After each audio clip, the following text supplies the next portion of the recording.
So, with all of this in mind, I wanted to look at the narrative that we looked at in class a few days ago, or probably a few weeks ago, actually.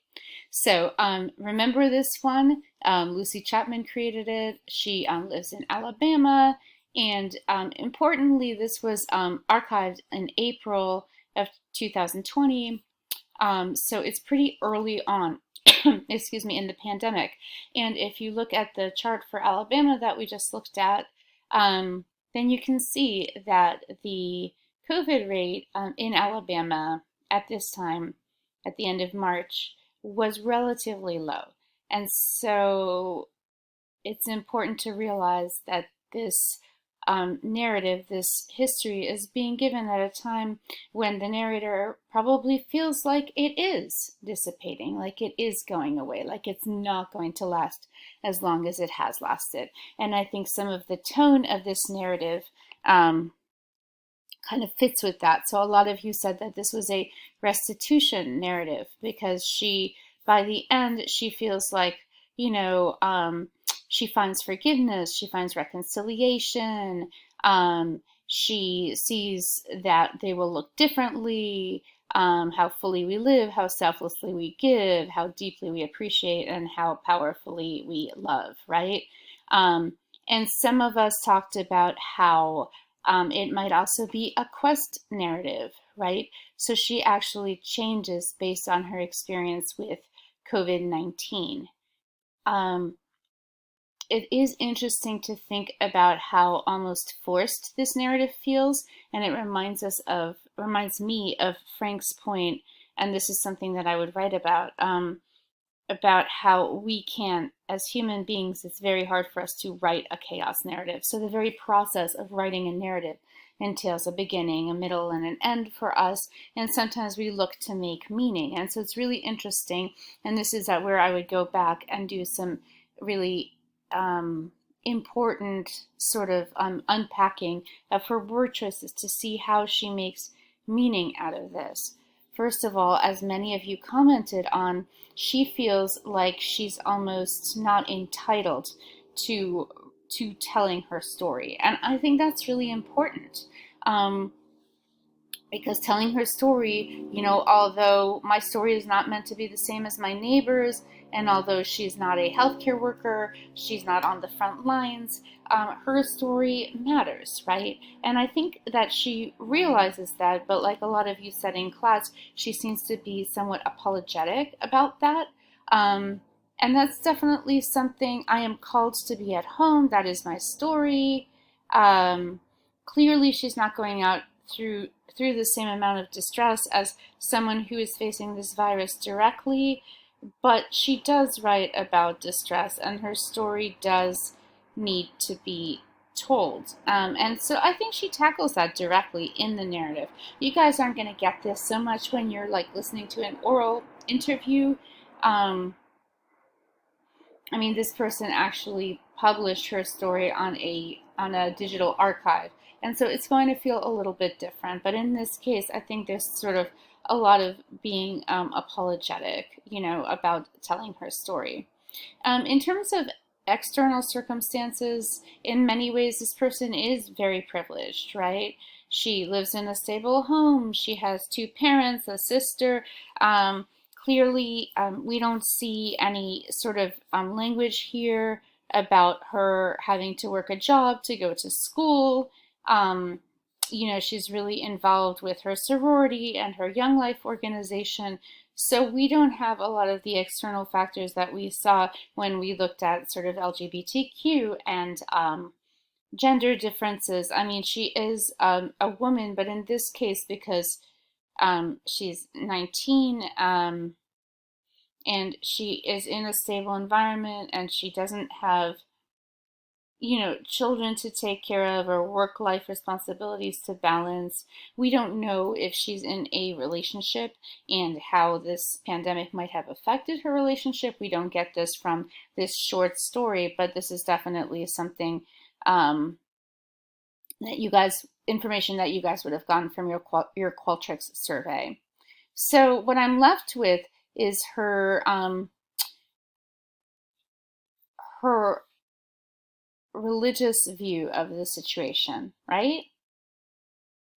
And so it's really fascinating to me to think about the two sort of themes in this narrative, which are, the theme of spring, the theme of rebirth, and then the theme of, forgiveness and reconciliation and moving closer to God.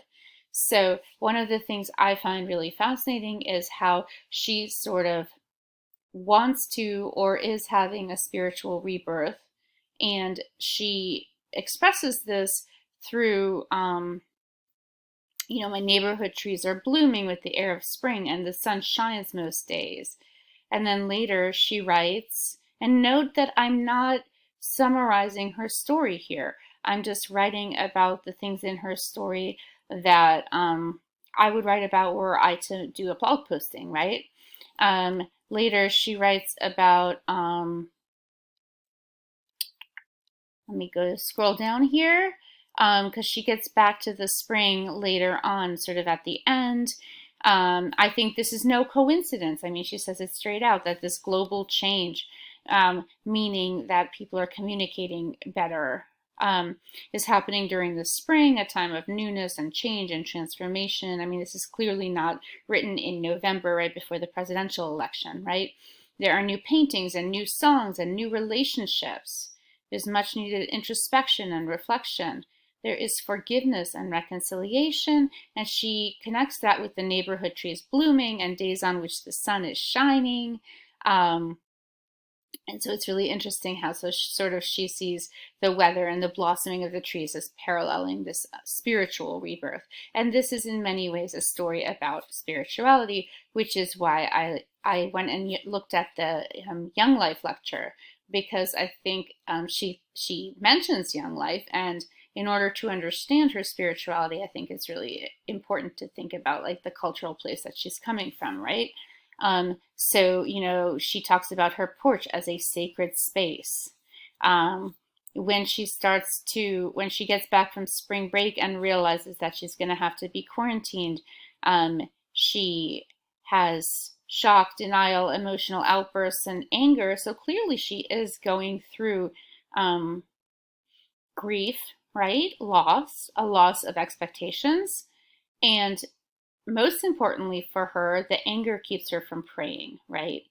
And so anger sends her into isolation. And I would really look at that word isolation from, society. Obviously, she's socially isolated, but more importantly to her, isolation from God, right? And then she writes about,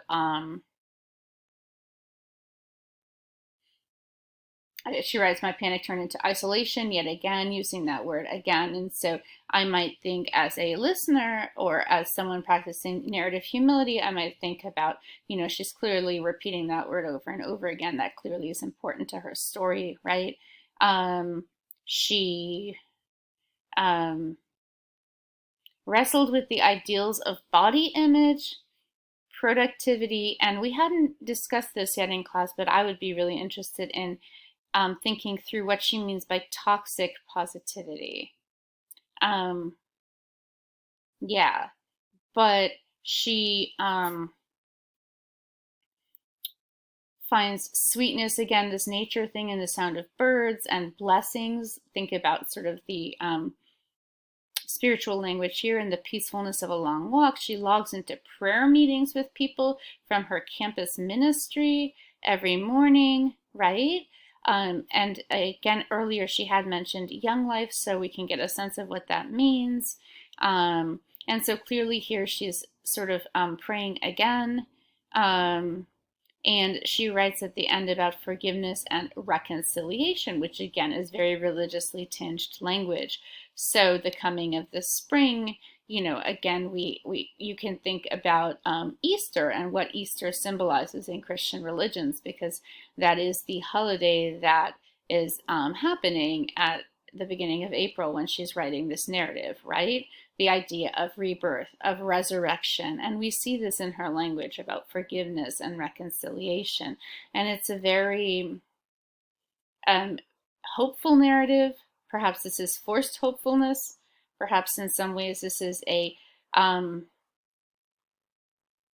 this is sort of a narrative that ends before the story really ends. I mean, as we all know, COVID is still going to go on, and it would be really interesting to hear from this person about her experience of COVID now and to see if she would tell the same story. But in any case, it's a narrative of rebirth and reconciliation. And if I were looking at sort of external factors, I would definitely ground this in sort of her Christian faith. I think that really forms the background of this narrative.